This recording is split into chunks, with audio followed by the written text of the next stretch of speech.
Hello, and welcome to the Upward Slopes podcast. I'm your host, Katie Hemphill, and welcome to you, friends of old, new friends. Whether or not you've been hanging out with me before, I welcome you into this space for this conversation today, this continued series of monologues here as I sit down to just really do my best to express what is alive as I spend an awful lot of time really looking into this question of God, given this great mess of things that we've made on this planet, given this great mess of things we've made when it comes to our own health, right? Human health, be that mental health, physical health, and extending out into the health of our ecosystems, the health of our communities, and it's through this really first series of monologues that I have a lot to bring you from my own experiences, my own rather unique walks of life, ranging all the way from being deeply immersed in science and engineering and the biomedical field and, leaving that world, moving into the health coaching space, really being deep in metabolic health, really just deep in this question of human health, physical health. What is it that really brings forth illness and disease at this mass level that we are experiencing in our world today? And hanging out in that space for a while, bringing Your Health Reprogrammed into the world, and ending up really in my own mental health crisis that really took me out of the world of science and research and all the technical tidbits, the world that I like to speak to as the realm of the human mind and the need to understand everything at this mechanistic level, and swinging the pendulum over into the world of embodied living, of yoga, of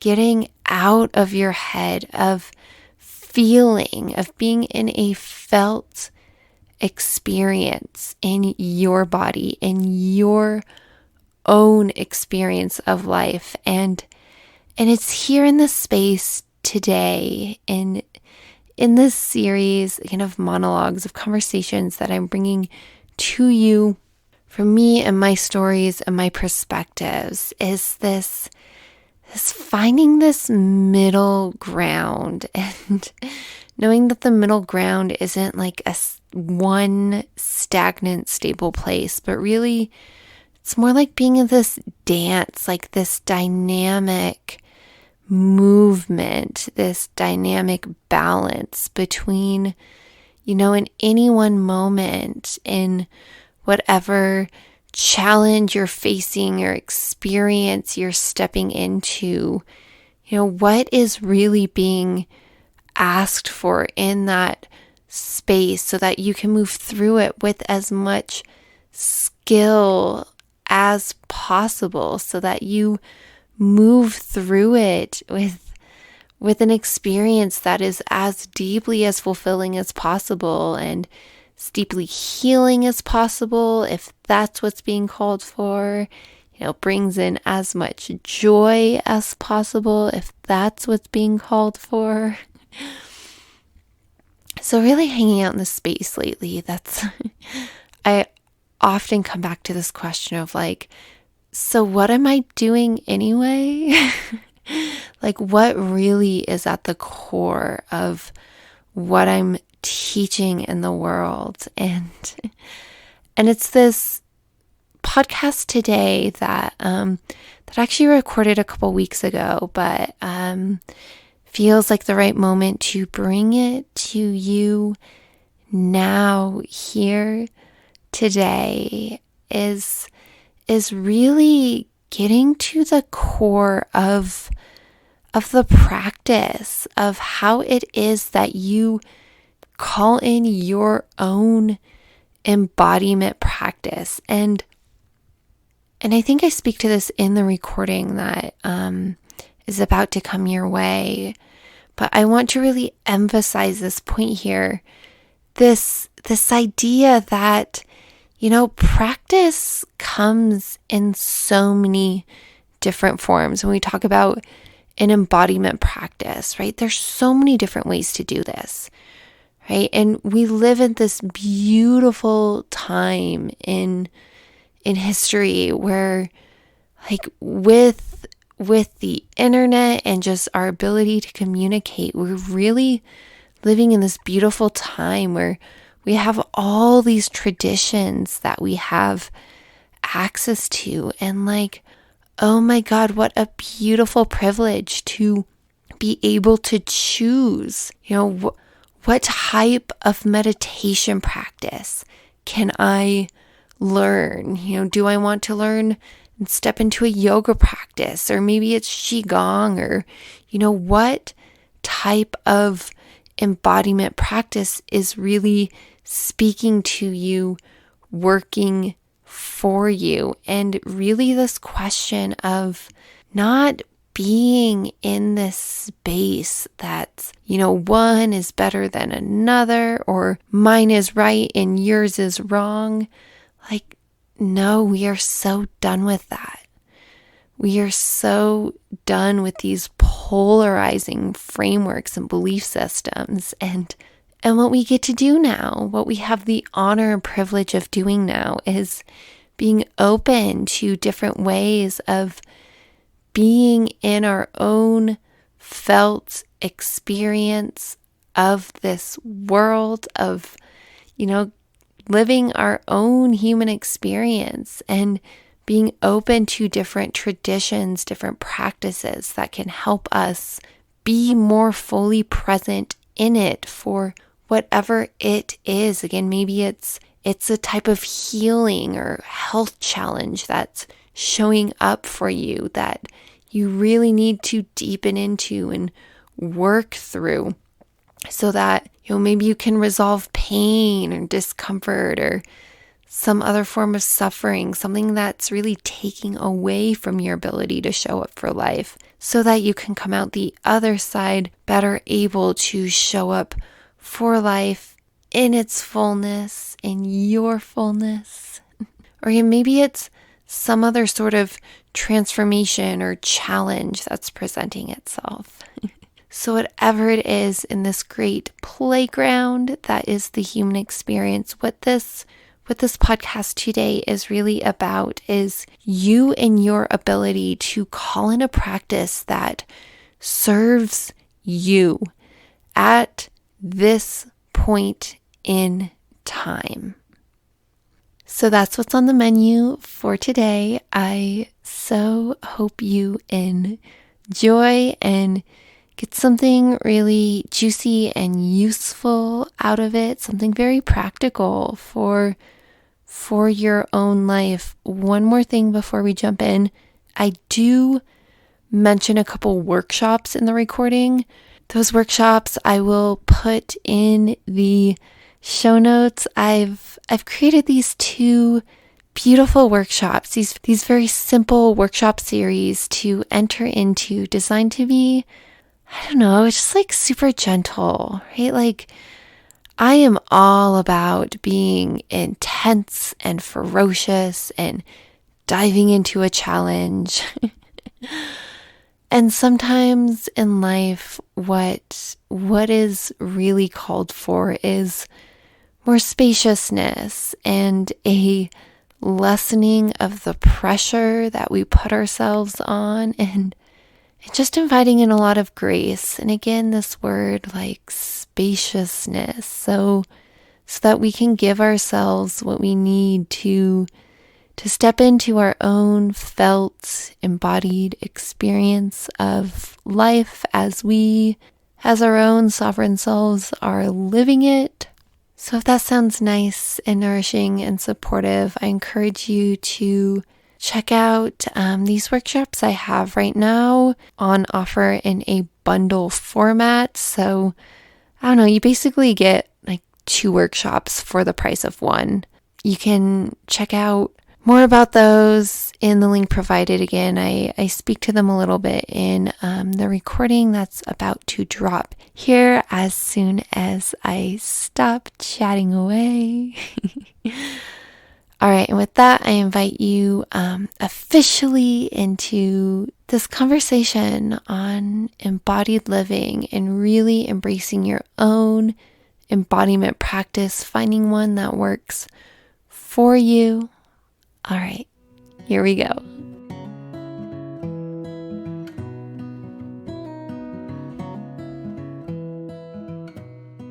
Today I want to talk to this concept, this conversation around what is really coming to be the core of the work I am doing in the world, because I have truly come to believe it is the most important work for every single human being on this planet at this point in time to be doing. And given that maybe a little bit intense claim there, that really just want to invite you into this space that I truly, truly do believe holds immense value, having to do with embodiment, embodied living. That is your ability to be in a felt state of connection with yourself. Presence, right? Being in the present moment is, I think, one of those kind of trendy things to talk about today. And it's an important concept, but one of the issues with it is that it isn't very tangible. Like, yeah, we all need to be more present, but what does that actually mean? And when I speak to embodiment, embodied living, what I'm really speaking to is the practice, the process of coming into the present moment in a felt, connected space in your very own self. And why is this important? Like, why is this so important to talk about? Well, because we happen to be living in a time of deep disconnection, a time in which I invoke the word disconnection and my mind just starts to go wild with all the ways that our world lives in disconnection, in isolation, in separation of me versus you, us versus them, mind over body, humans versus nature. All these different ways that our world has separated ourselves. And in this separation, of course, then we get these spaces of power over, of better than, and while I'm not here to completely deconstruct this model, what I think is plain to see for everyone is that this has gotten out of hand.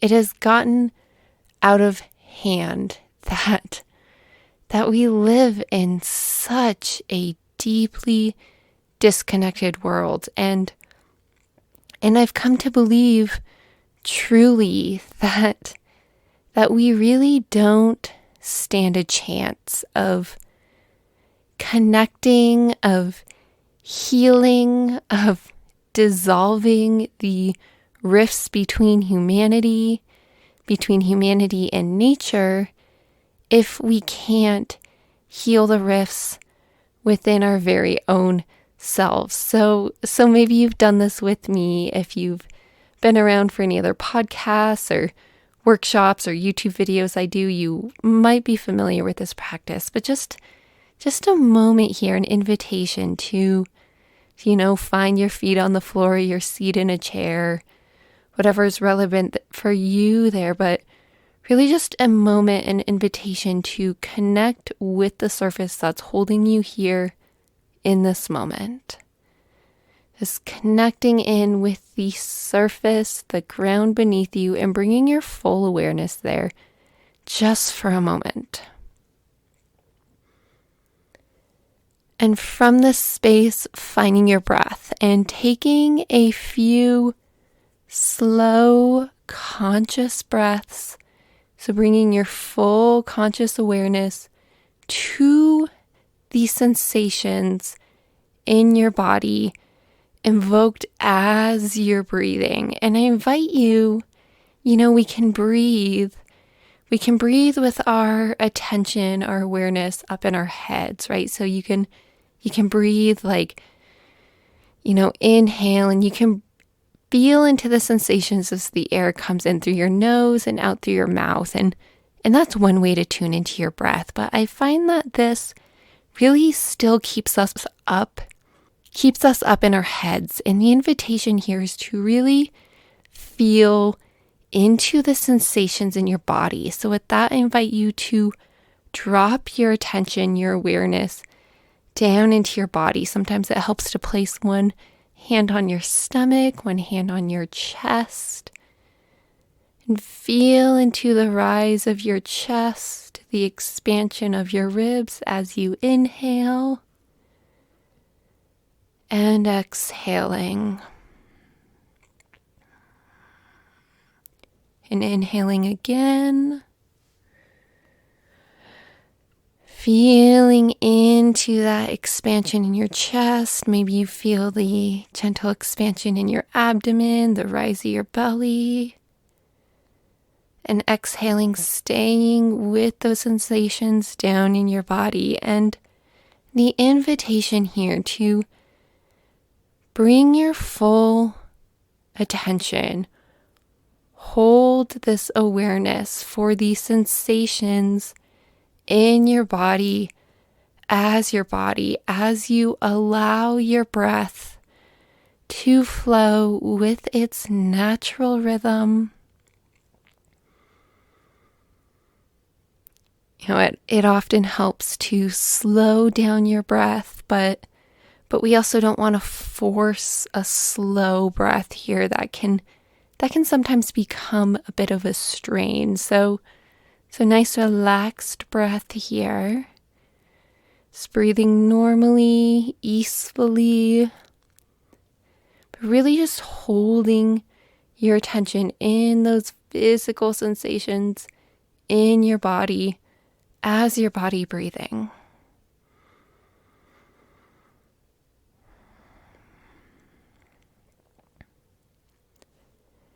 So there's this problem that many of us have in this modern world, given our modern bodies. I know this was very present for me as someone who went through life really focused on academics, found herself in science and engineering, spent so much of my time in college in research labs. I was, really interested in yoga, really interested in Buddhism, these Eastern philosophies. And in these Eastern traditions, they're very practice focused, right? They really, really ask that you be in practice.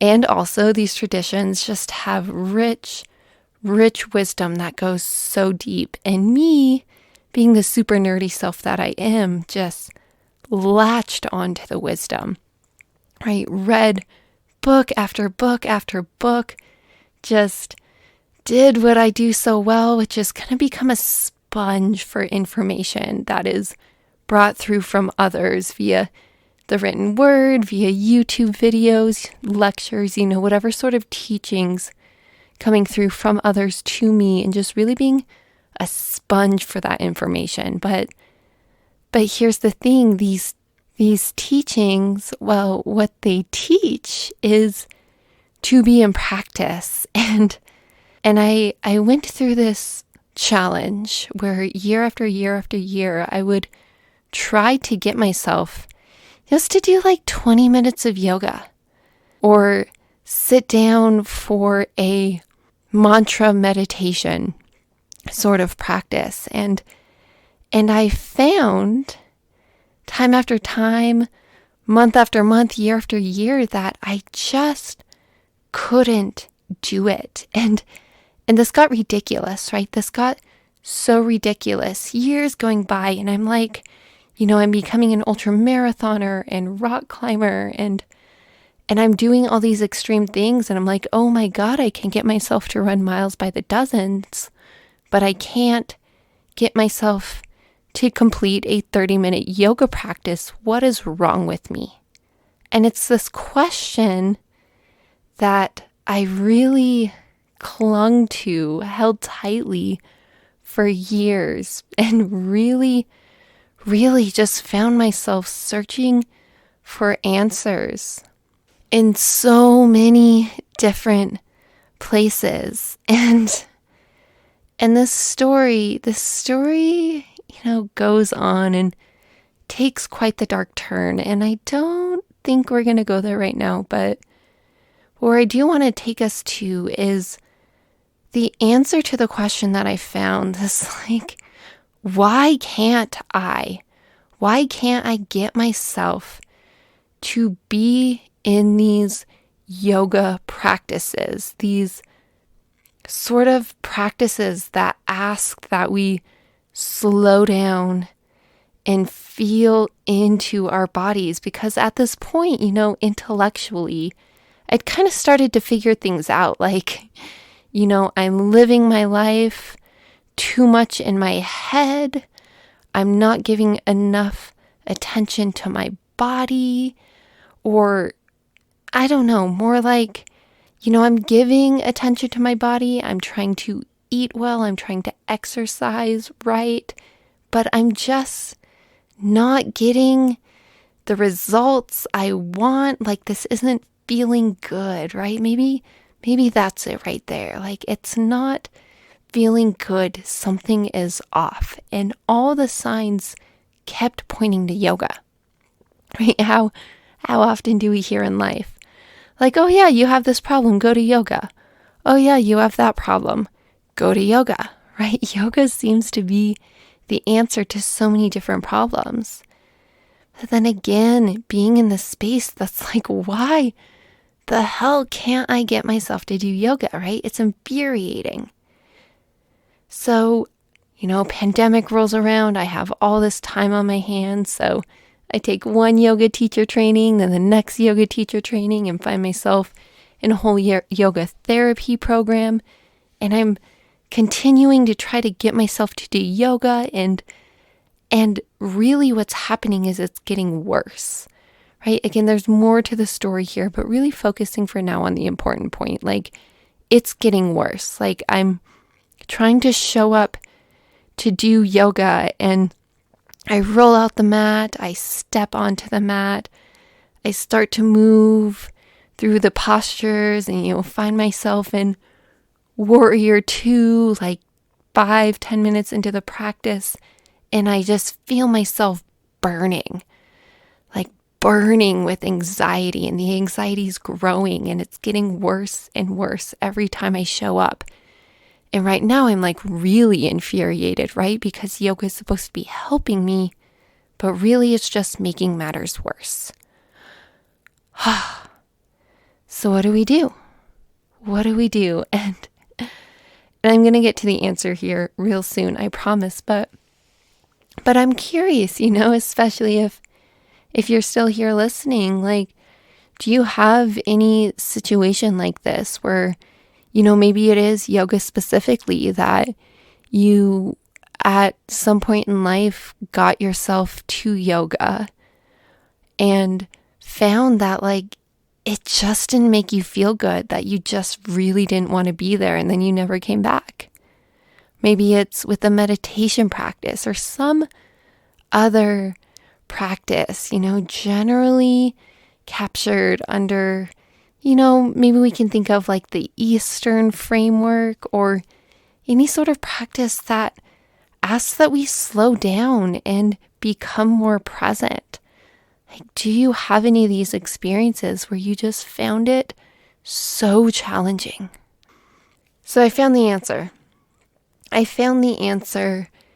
Why is it? I'm a very mechanistic person. I know that might surprise a lot of people who are new to my work. If you were around when I was in my Your Health Reprogram days, you know how extremely technical and mechanistic and, this science engineering brain of mine, like I want to know the answer. Tell me the answer. And I work a little bit differently, or should I say a lot differently these days, where, I really help people to get out of the world of everything works in this very mechanistic, direct fashion in a way where we can like see it all and piece it all together and see how A connects to B, connects to C, connects to D, and therefore manipulate A so we can achieve the outcome we want.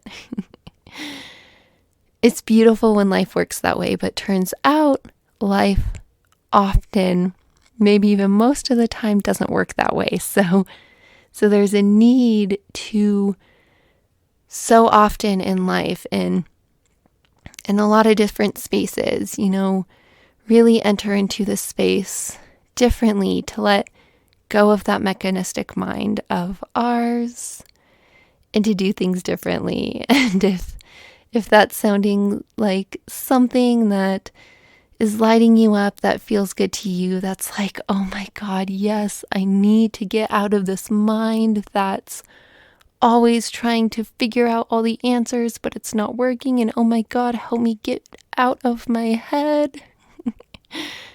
I have a couple new workshops for you, so I'll link those below. I have my whole 5-part workshop series, Back in Your Body, Embodied Foundations program, to get you out of your head and into a new way of understanding your reality, making those skillful choices, cultivating that skill that is discernment when all the information isn't crystal clear and we can't think in that linear, mechanistic way.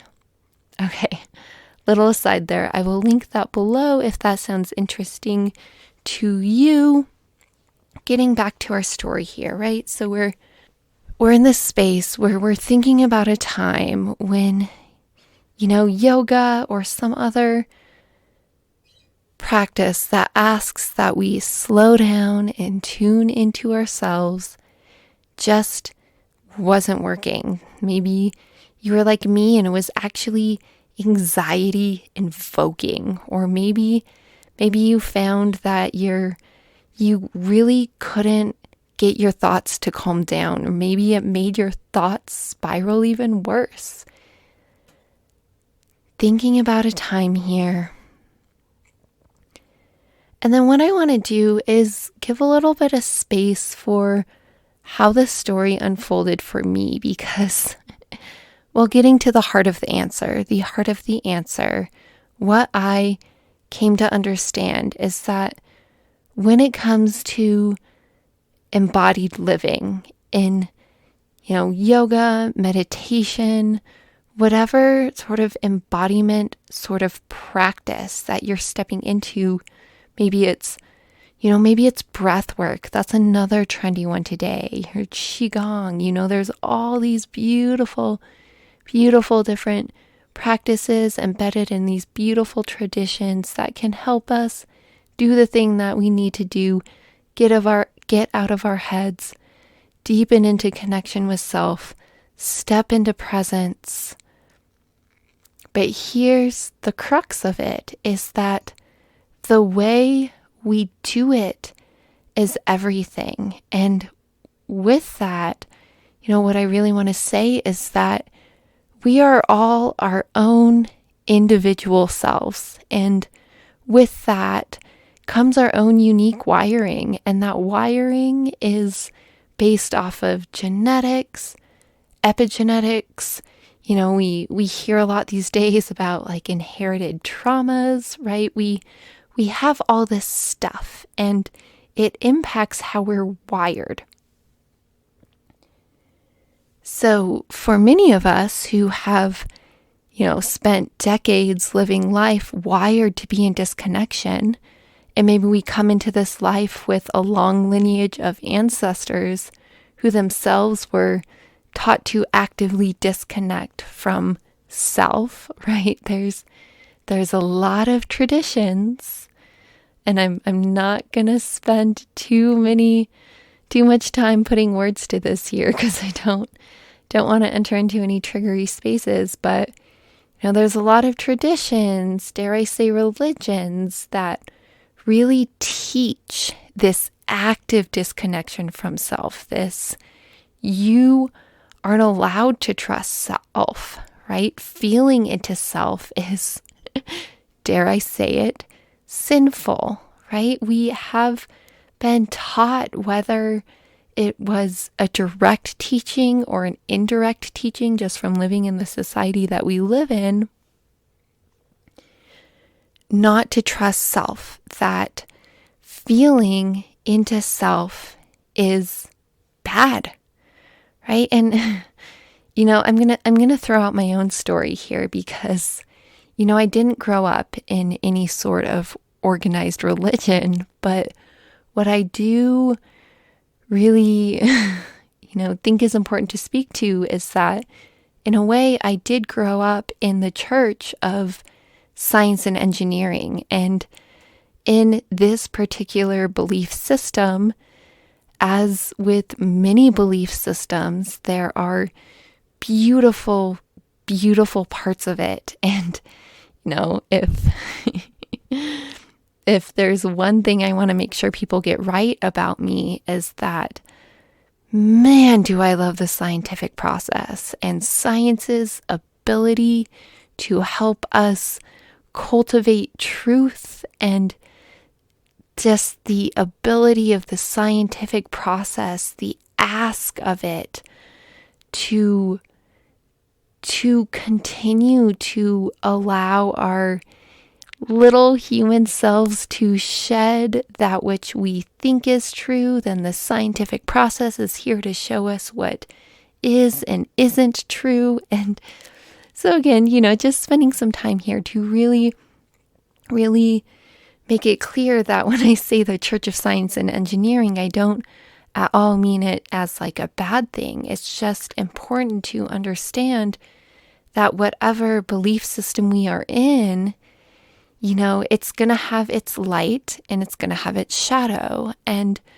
one of these shadows, one of the really dark parts that I learned very deeply from being immersed in this world, this, putting science and engineering up on a pedestal and letting it rule everything in my life, is that it really taught me to not trust my body, to not trust my instincts, my intuition, to not let the feelings, the emotions, the sensations in my body be present, because if they were, I don't know, it's like it would be like an impurity in whatever work I was doing. So you're taught to disconnect, you're taught not to feel.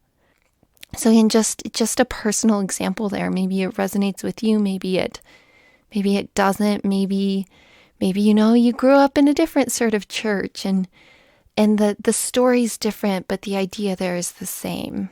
So, taking us back to where we were a few minutes ago, the point being that when it comes to something as seemingly simple as feeling the sensations in our body, like, wow, talk about a challenge, talk about what can really feel like an uphill battle just to be able to feel into our bodies.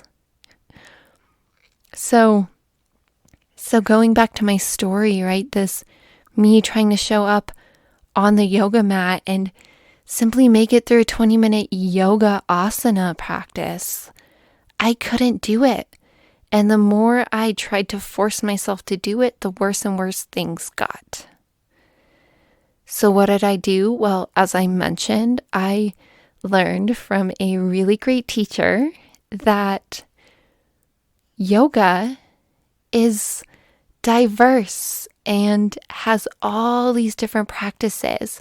Like we think of yoga as, the vinyasa practice at the yoga studio down the street, that's our idea of yoga. But yoga is really vast. Like there's so many different ways to practice it. And these practices, there's reasons for different practices. And the idea isn't that one individual should do all the yoga because all the yoga is perfect and therefore the individual should do it all. Like, no, yoga is here in all these different flavors.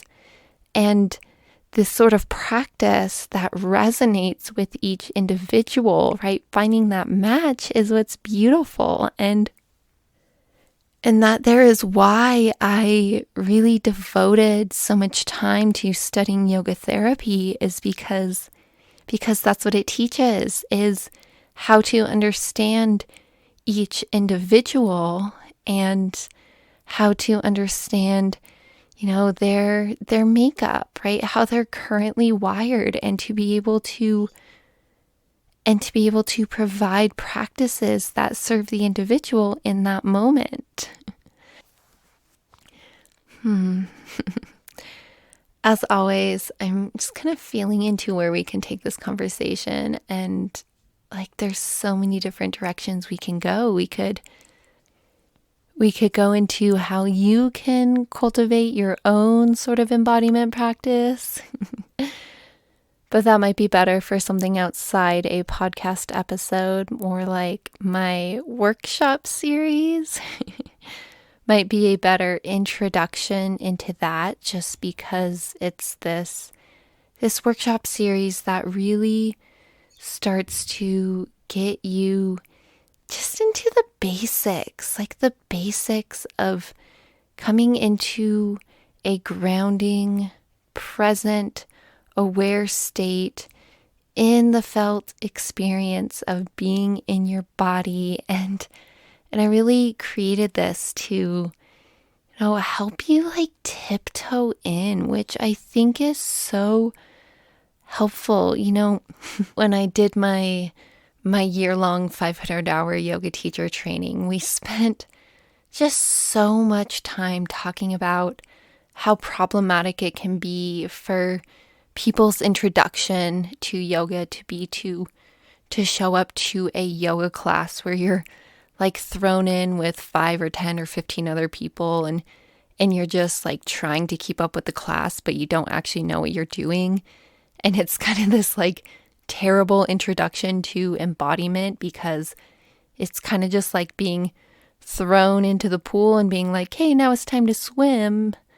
When really, this idea of an embodiment practice, in my opinion, really deserves to be something completely attuned to you and your needs, and something that you can, wade into, keeping with the pool metaphor there. Like, yeah, sometimes it's nice to just like dip your toe in, and maybe not fling yourself into a full hour-long vinyasa class, but like, start with the practice that I taught at the beginning of this episode. And from there, once you you find your feet on the floor and you've taken a few grounding breaths, maybe the next step is just like okay, inhaling, arms up, and exhaling, arms down.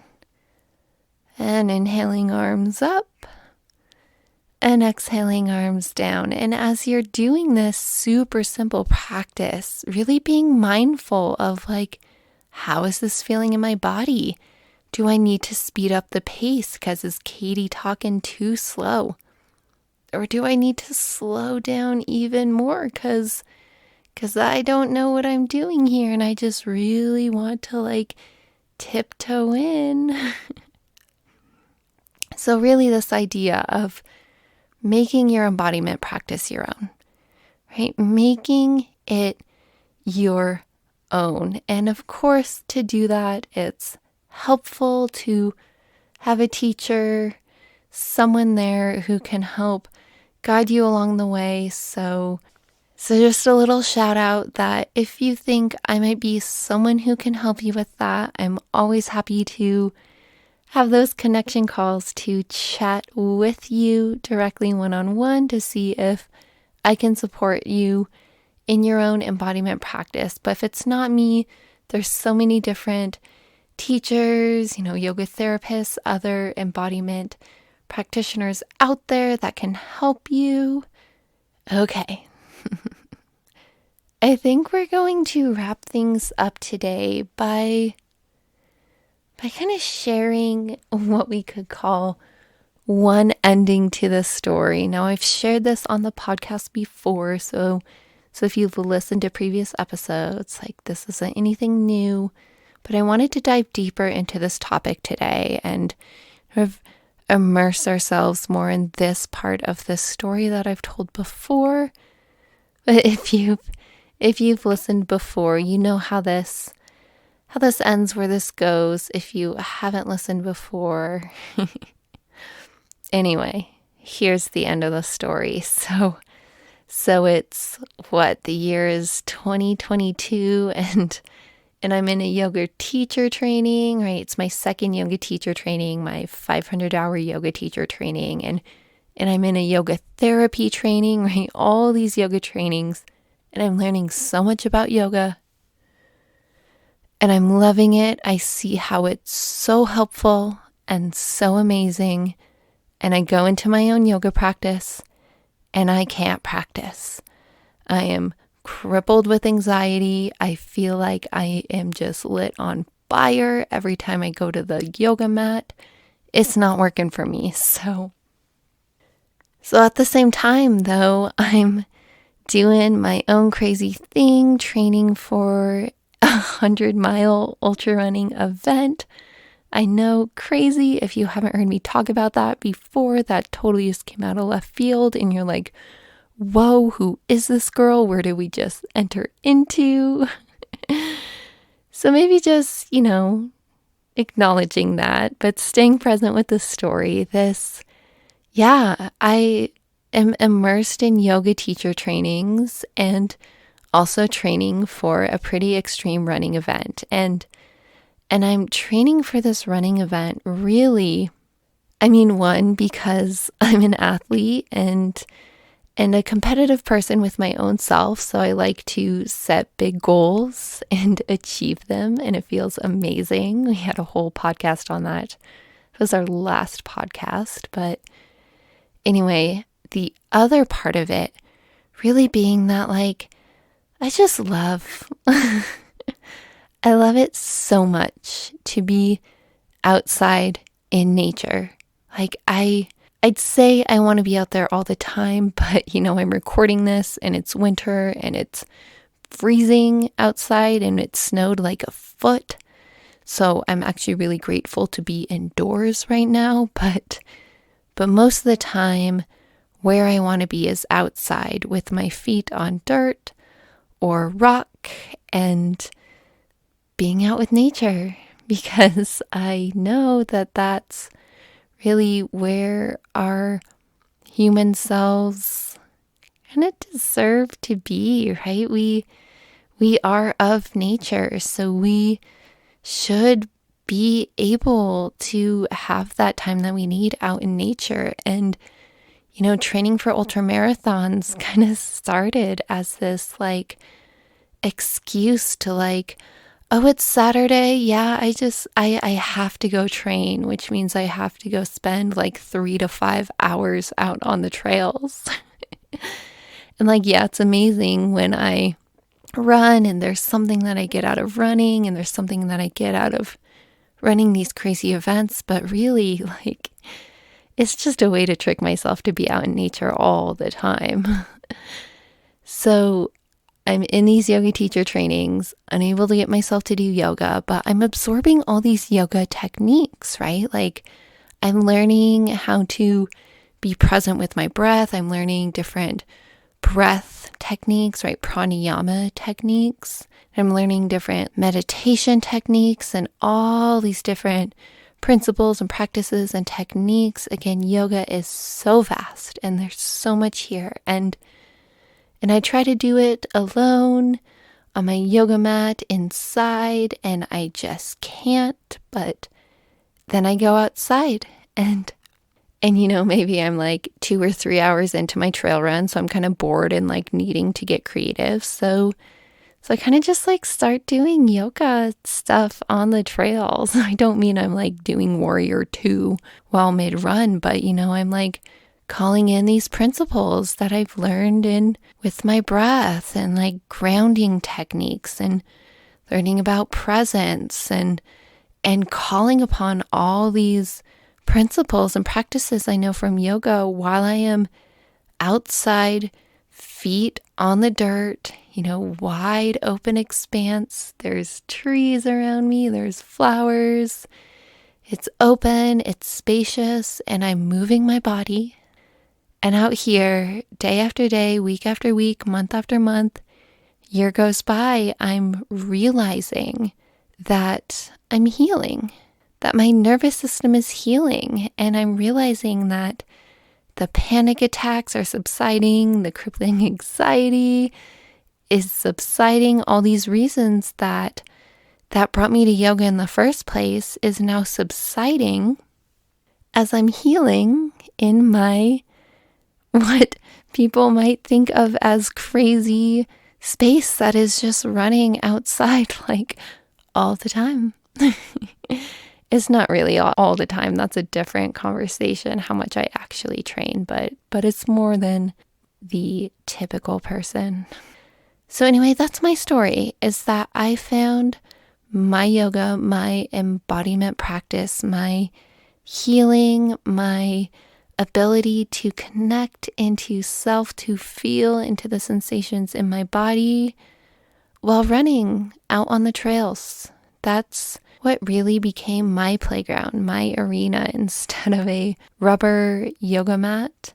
That's what I needed, was to take these yoga principles, some of the little bitty practices, and put them into practice in a way that could hold me, that could allow me to feel into the sensations of my body. And today, this is a couple years later, I love a traditional yoga practice. I teach yoga. I love rolling out my yoga mat and moving through a 20-minute or maybe even an hour-long yoga practice. I love it, but I had to, take my own path to get there.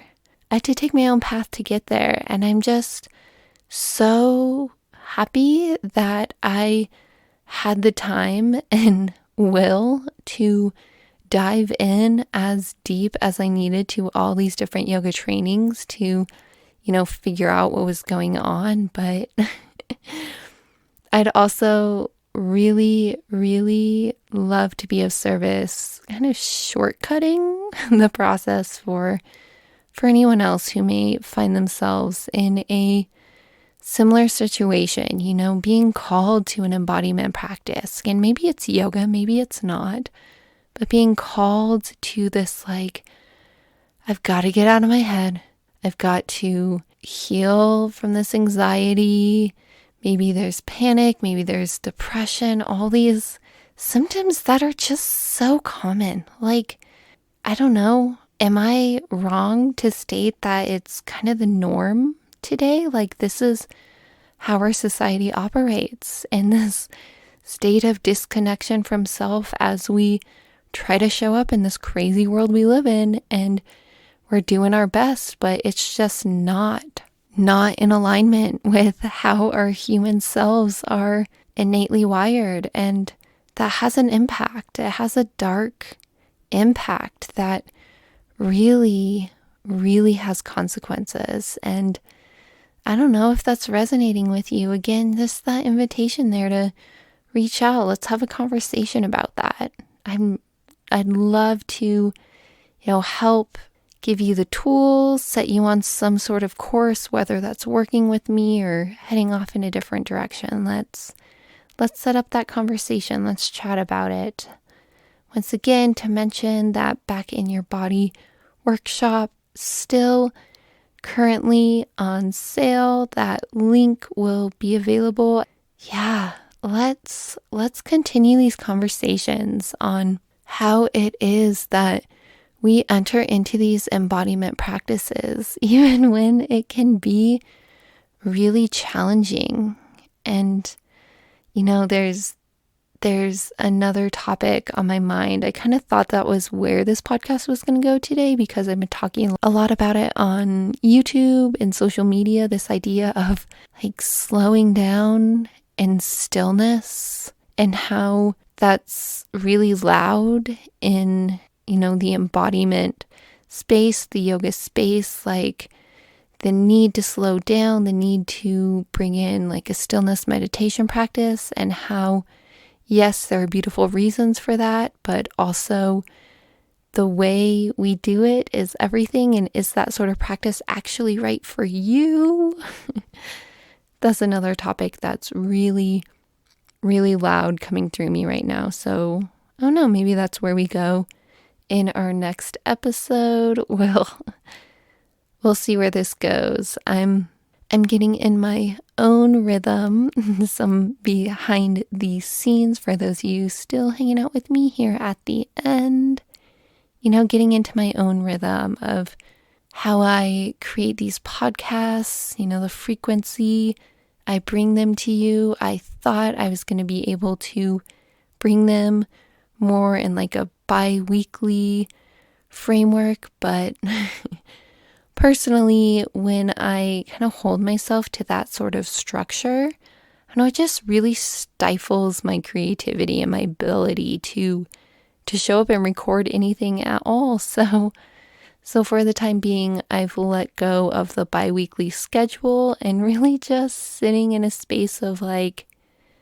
when do I feel inspired?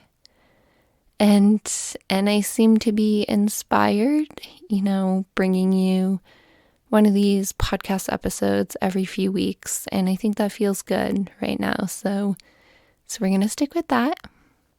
Alrighty, guys. Once more, thanks again for hanging out with me through to the very end. I am so deeply honored by it. All right, signing off for this evening. Thank you for listening, and I look forward to catching you next time.